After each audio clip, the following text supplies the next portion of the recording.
সবাইকে, কেমন আছেন? আজকে আমার আরেকটি ব্লগে সবাইকে ওয়েলকাম। আজকে আমরা যাচ্ছি সোনাঝুরি হাটে। এই সোনাঝুরি হাট আমাদের চাঁচল কলিগ্রামে প্রায় 2 বছর ধরে চালু হয়েছে। এই নিয়ে দুবার হলো। আমরা বাড়ি থেকে রওনা দিলাম মোটামুটি 4টার দিকে। যাওয়ার সময় আমরা টোটো করেই গেছিলাম। এই যে আমাদের মন্দিরটা দেখতে পাচ্ছেন, এটা আমাদের বাড়ির সামনে বাসুদেব মন্দির। এই মন্দিরটি খুব জাগ্রত। এরপরে আমরা টোটো করেই রওনা দিলাম।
আমরা এসে পৌঁছালাম এই সোনাঝুরি হাটে। এটি মজুমদার বাড়িতেই হয়।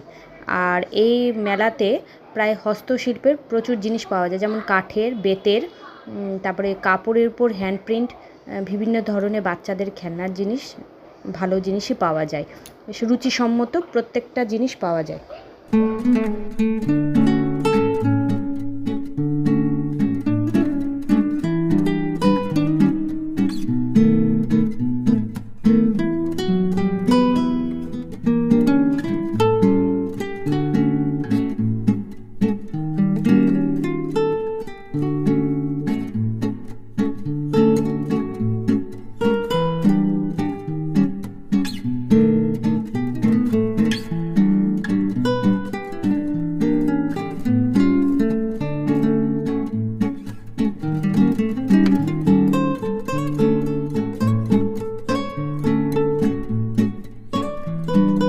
এখানে একটা মন্দিরও ছিল, সেই মন্দিরটা হচ্ছে শিব পার্বতীর মন্দির।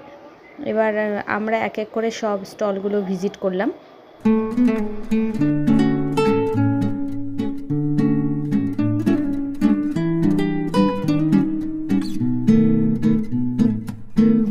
যেমন এখানে কাপড়ের উপর বা ওড়না, চাদরের উপর পটচিত্র, মধুবনী, বিভিন্ন ধরনের প্রিন্ট করা হচ্ছে, পেন্টিং করা হচ্ছে। প্রিন্ট নয়, কারণ হাতে আঁকাটাকে পেন্টিংই বলে।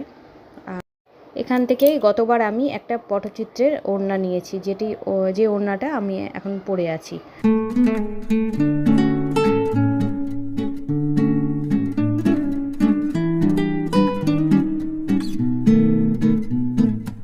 এই স্টলে গিয়ে দেখলাম যে বাঁশের সব কিছু পাওয়া যাচ্ছে, ল্যাম্প, তারপরে মুখোশ, বিভিন্ন ধরনের জিনিস পাওয়া যাচ্ছে।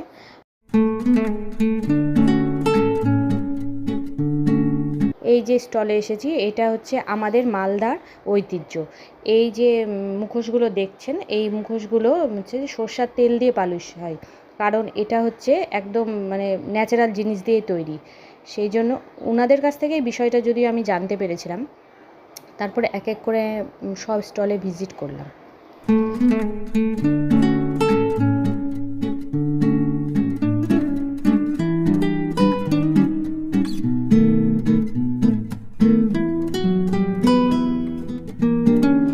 এই যে স্টলে আসলাম সেটা হচ্ছে ডোকরার সমস্ত জিনিস। ডোকরা মানে হচ্ছে এটা একটা মেটেরিয়াল, যে একটা পেতল বলে, পেতল ঠিক নয়, কিন্তু পেতলের ধাঁচেই একটা ডোকরা মেটেরিয়াল।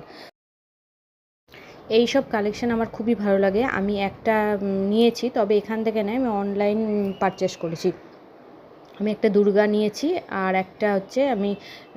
আর একটা জুয়েলারি বক্স নিয়েছি। আমার এগুলো ভীষণ পছন্দের। তারপরে আমরা ধীরে ধীরে বিভিন্ন স্টলে আরও গেলাম, যেমন ব্যাগের দোকান, এখানে দেখতে পাচ্ছেন বিভিন্ন ধরনের ব্যাগ পাওয়া যাচ্ছে। তারপরে ছোটোখাটো জুয়েলারি, কাপড়ের সব হ্যান্ডমেডের জিনিস পাওয়া যায়। তারপরে স্টলটাতে ছিল হচ্ছে গোপালের ঠাকুরের পোশাক আশাক সব।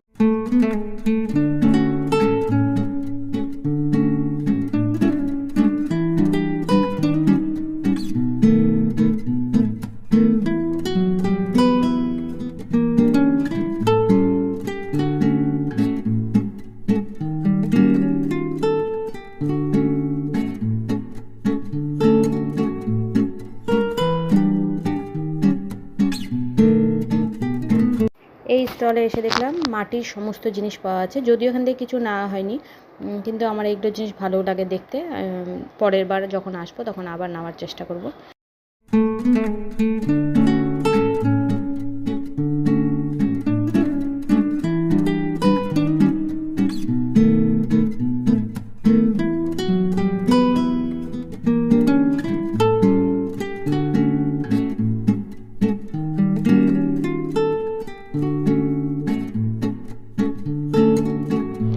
এই স্টলে যেমন এলাম, এই স্টলে দেখলাম যে বিভিন্ন ধরনের মোটিভ, শার্ট, তারপরে হচ্ছে শাড়ি, ওড়না, বিভিন্ন মোটিভগুলো এইসব জিনিসের উপর এঁকে দেওয়া হচ্ছে। আমি যেমন একটা নিলাম, তবে কলকাতা বিষয়ের উপরেই ওটা রেখেছি, থিমটা ছিল।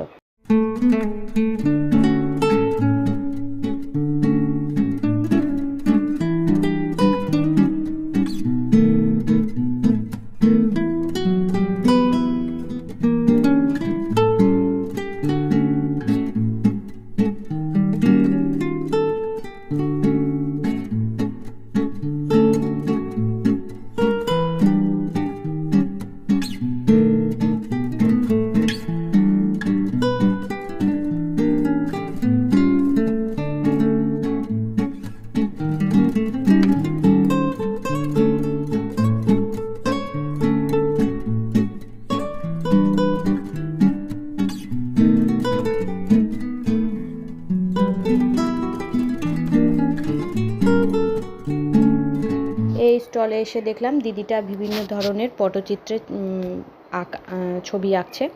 আমি এখান থেকে দুটো কোস্টার নিলাম।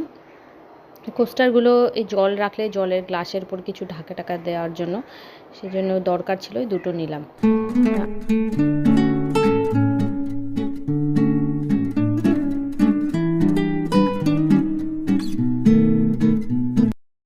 এই স্টল থেকে বেরিয়ে আমরা সব থেকে যে বিশেষ জিনিসটি দেখলাম সেটা হচ্ছে আদিবাসীদের নাচ।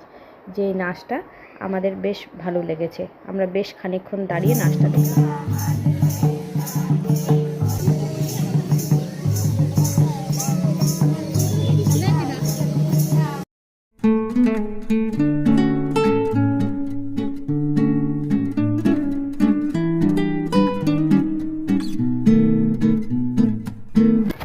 এই মেলার বাইরেও কিছু স্টল ছিল, যেগুলো প্রথমে ঢুকে আমরা সেইভাবে দেখিনি। সেগুলো আমরা বাইরে বেরোনোর সময় ভালো করে দেখিয়ে নিলাম সব জিনিসগুলো। কেনাটাই তো সব থেকে বড় কথা না, কিছু জিনিস দেখা চোখের সামনে, তাদের হাতের কাজগুলো আপনাদের সামনে ফুটিয়ে তুলছি আমার এই ব্লগের মাধ্যমে, সেটাও একটা বিশাল ব্যাপার। তাই আমি সব জিনিসগুলো ভালো করে নিজেও দেখলাম এবং আপনাদেরকে দেখানোরও চেষ্টা করেছি।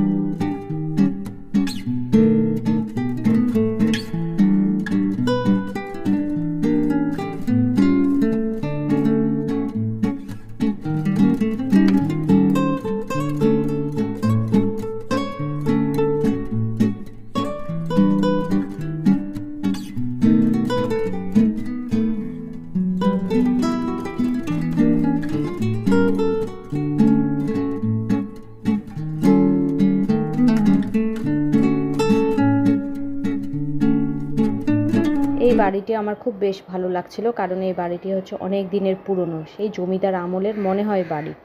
কারণ আমি এই বিষয়টি ঠিকঠাক জানি না, যদি কোনো দিন জানতে পারি তবে আপনাদেরকে অবশ্যই এই বাড়ি গল্প করব।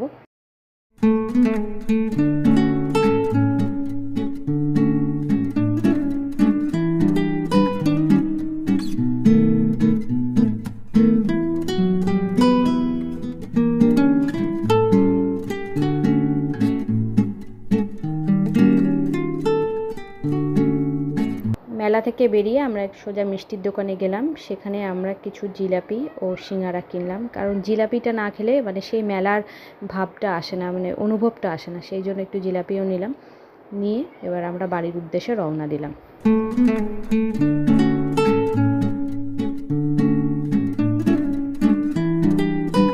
আজকের ব্লগটা এখানেই শেষ করলাম। আপনাদের যদি এই ব্লগটি ভালো লেগে থাকে তবে লাইক সাবস্ক্রাইব করবেন। আর আজকের মতো এখানেই শেষ করলাম। ধন্যবাদ, টাটা, দেখা হবে পরের একটি ব্লগে।